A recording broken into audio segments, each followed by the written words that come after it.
what he needs to do is participate with us and make sure that he's helping us uphold the rule of law. Listen, if people don't like the laws in this country, go to Congress and change them. But what these agents do every single day is to uphold the law and make sure that it applies equally to everyone, and that criminals aren't placed above the American citizens that live in this city and live in this state and in this country. O'Connell and his administration are playing politics, and they're playing politics to a dangerous level that's risking people's lives. Despite the mayor's reckless behavior, we're going to continue to enforce the law here in Nashville. We're going to continue to fight to keep families safe, and here in this city, but also in this state, and continue throughout the country. Bringing violent criminals to justice is our priority, and doing so in order to make America safe again is what we will work to do every single day. We're also seeing similar acts of injustices happen in Nashville by other entities as well. We're seeing obstruction against federal immigration law by Belmont University. As you know, they have openly said that they will house illegal immigrants on their campus and do that in defiance of the federal government. President Trump campaigned on immigration enforcement. The American people voted for immigration enforcement. They voted to clean up their streets and get these criminals out of our country. I'm very proud of the fact that since President Trump has been in office, we have removed over 600 known and suspected terrorists out of the United States of America, that we have brought thousands of gang members from MS-13, TDA, and brought them to justice and deported them out of our country. We're continuing to go after these criminals to protect American citizens. And now that the president's big, beautiful bill is passed, we have the resources to double down. We will bring more agents to Nashville. We will bring more resources to this state. And we will make sure that even though politicians continue to play politics and try to lie about what the work is that we're doing to make America safe again, that we will continue to fight for the families that live here and make sure that these child pedophiles, these rapists, and these murderers are off our streets. We will never apologize for protecting the American people. President Trump is working hard every day to make sure that this is a country where the rule of law is applied equally to everybody, that illegal criminals are not placed above or prioritized above the American citizens that live here and work and are just pursuing the American dream. So with that, I will close and open it up to any questions that you may have. Yes, way in the back. So you said that there's an 830% increase in these attacks against ICE agents. Yes. You've seen a lot of rhetoric, heated rhetoric. One congressman saying that people need to be willing to bleed in their opposition to ICE. Who do you blame for this massive rise of violence against ICE agents? I would say it's the rhetoric of elected officials, of leaders, leftist organizations, and the media. When they don't tell the truth, there's consequences for that. When they don't talk about the facts of what's happening out on our streets and what the American people need, then it gets distorted and the information is used in a way that can undermine what the rule of law is. I would encourage every single media entity that's here today to go talk to an ICE agent about what their job is, what they've been told their priorities are, and what it's like for their family every single day to go out in the streets and try to go after these criminals. The Trump administration has specifically targeted the worst of the worst. The individuals that we are going after are those that are violent criminals, those that are breaking our laws, and those that have final removal orders. And in many of these places, we've negotiated for their safe return back to their own home country. And if they're criminals, they will face consequences for their crimes.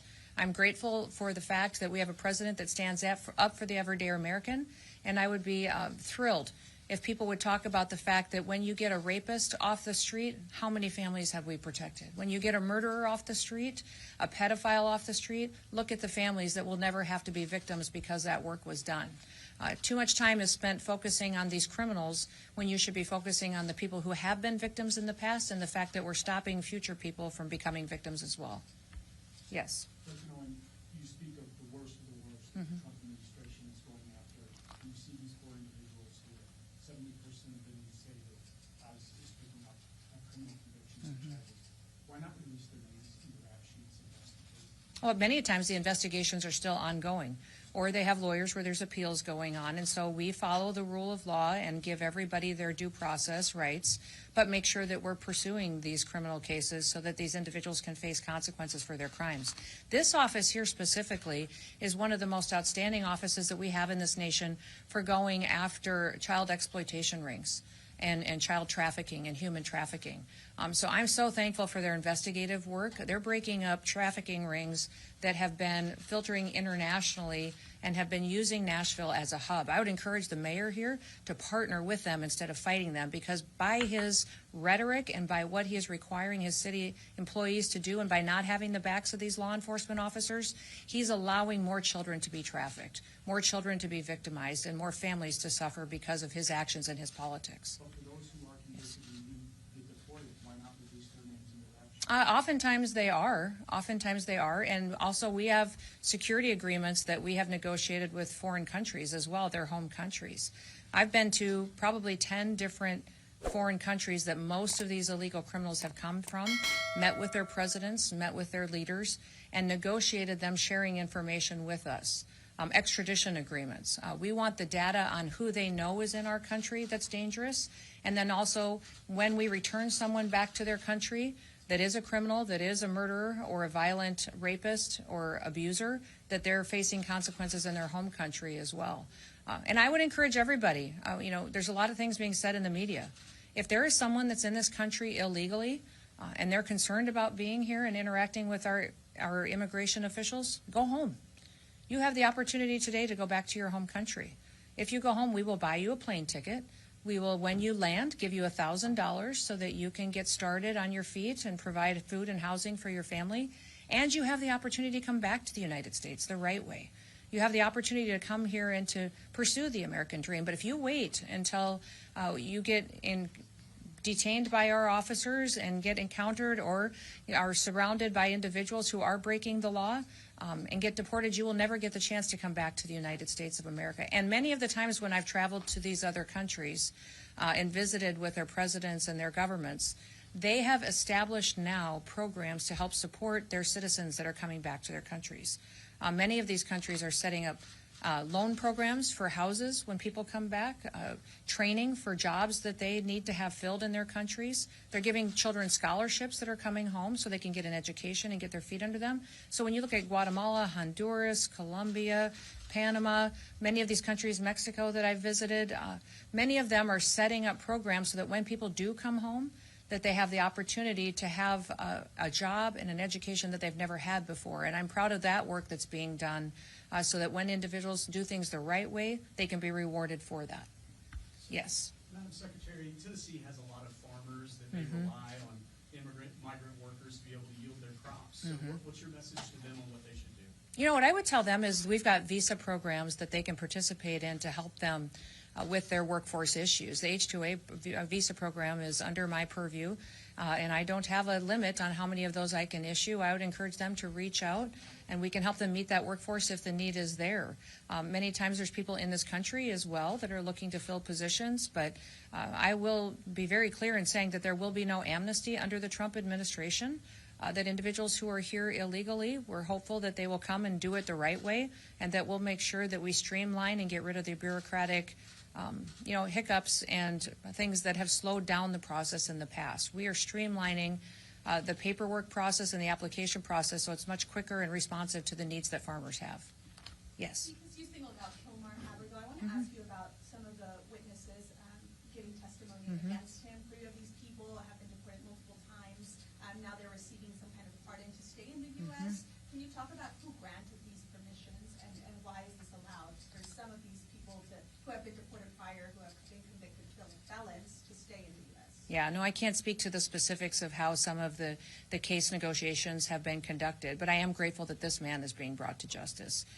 He has a lifetime history of trafficking individuals and of taking advantage of minors, soliciting pornography from them, nude photos of them, abusing his wife, abusing other illegals, aliens that were in this country, women that were under his care while he was trafficking them. He's a horrible human being and a monster, and he should never be released free. All that is evidence that the judge finds hard to believe because it's based on the testimony of these 3 witnesses. I hope this judge does the right thing and brings this man to justice for the crimes that he has committed. The evidence is overwhelming, and this judge needs to make sure that he applies the law equally to every single person that shows up in his courtroom.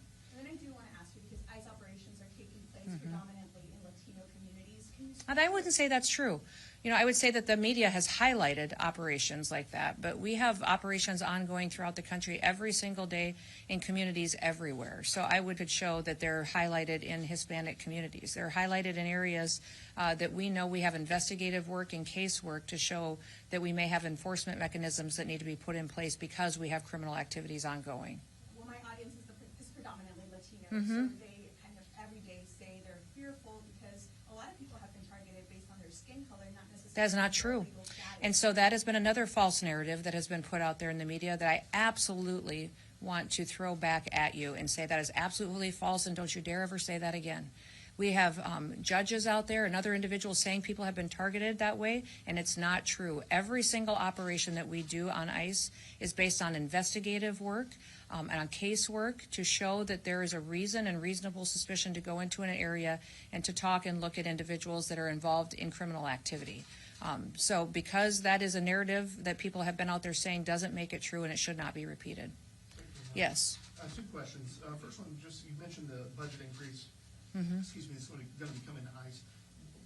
Beyond just more personnel, more boots on the ground here, I mean, what do you see as what Nashvilleians will see in the city in terms of enforcement detention over the next few years? What's that going to actually look like? Well, what the people of Nashville will see is obviously more individuals and more agents, but they'll also see more training and equipment. We'll see more investigative tools that will be able to be utilized.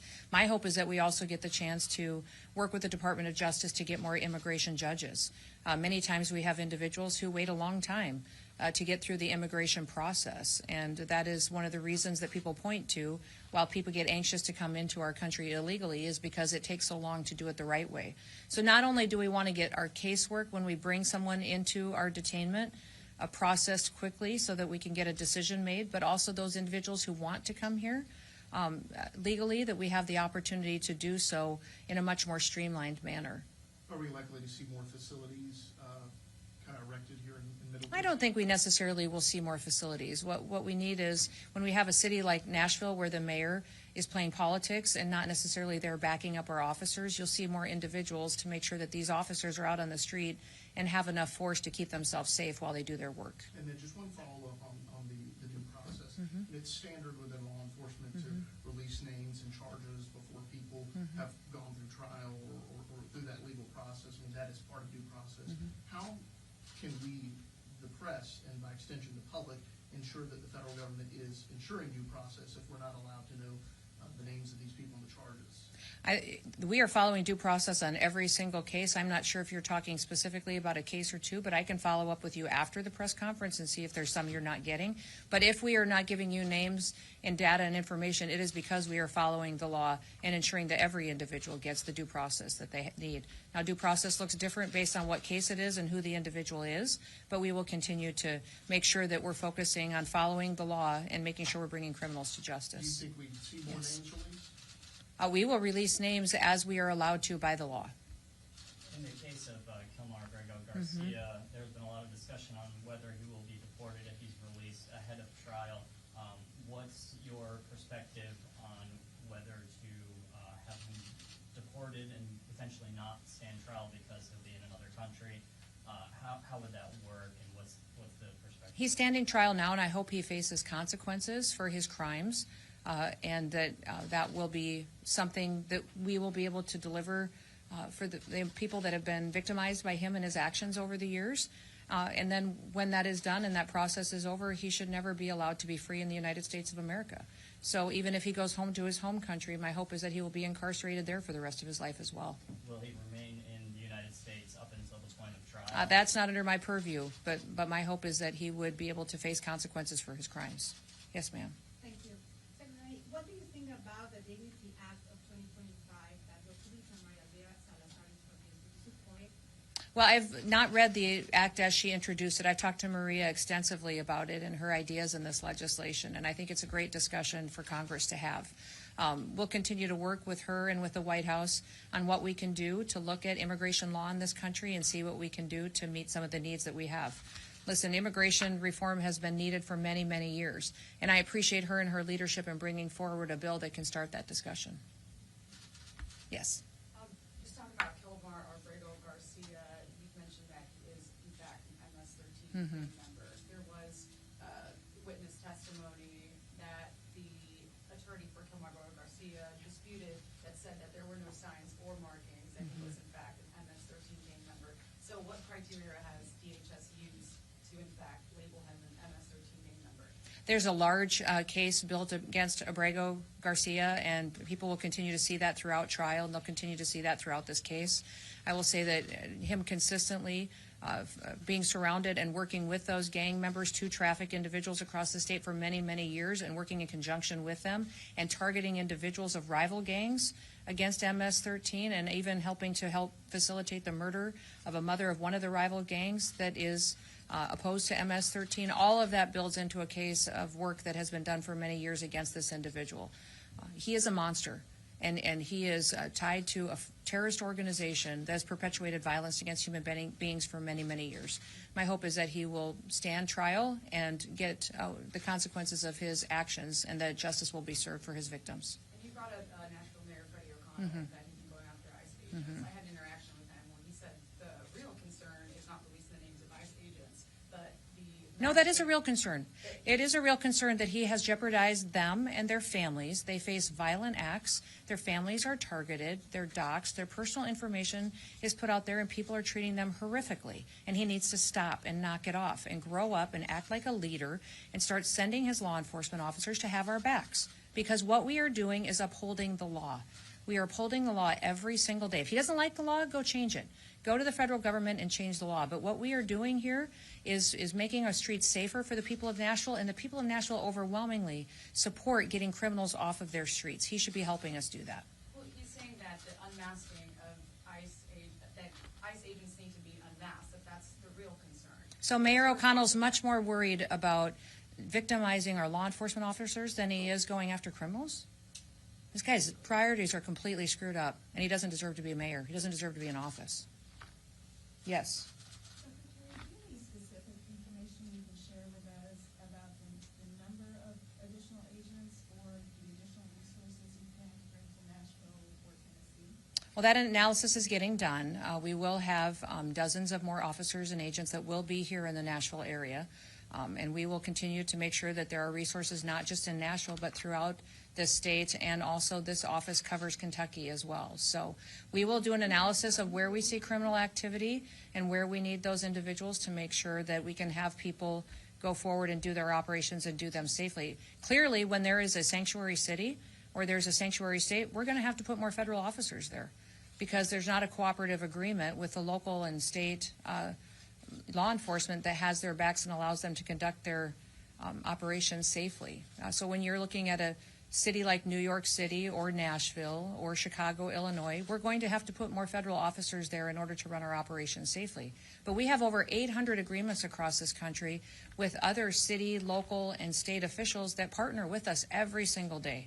And we're so thrilled to have those leaders in those cities being grateful that we're there cleaning up their streets and getting dangerous individuals off their streets. Thousands and thousands of mayors and governors and local officials and sheriffs and city council members across this country are partnering with us and working with us every day so that when we go out and do an operation, they have our backs.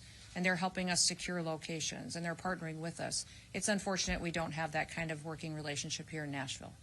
And last question. Madam Secretary, back in May, ICE agents cooperated with THP troopers for traffic enforcement stop.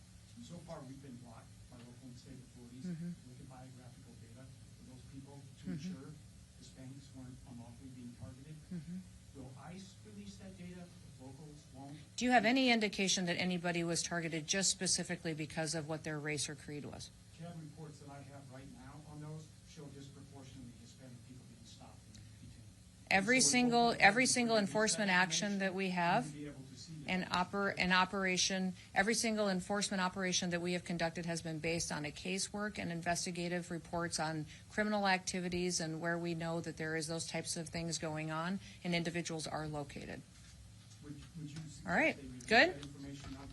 We will release any information that's available that we can according to the law, and we have been extremely transparent. This has been the most transparent administration that we have had in a very long time on operations that we have on the ground, and that's one of the things that makes me so proud to work for President Trump, is that he has been an open book on making sure that he's following through on exactly what the American people have asked him to do. Focus on, number one, securing the border. For 2 months in a row now, 0 illegal aliens that have crossed our borders and come into this country. And that is one thing that has done amazing results in making sure that we're keeping Americans safe. The second thing he has promised to do that overwhelmingly the American people wanted him to was to get the worst of the worst off of our streets. And so our focus is there, and that's what we will continue to do, is to provide operations that remove these murderers, rapists, pedophiles, and human traffickers and drug traffickers off of our streets. When you look at the table in front of me, these are all drugs and guns that have been taken off of the streets from this office and this area, this state,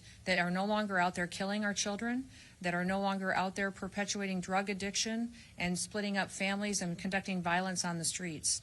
They have been brought into and taken away from criminals and terrorist organizations because of the work that these officers do. My hope is that we can continue to do this kind of work and do it in a way that makes sure that we're honoring our law enforcement officers and we're recognizing the rule of law needs to be enforced and enhanced here in the United States. That's what the American people demanded, and that's what President Trump is following through on. So thank you. You guys have a wonderful day.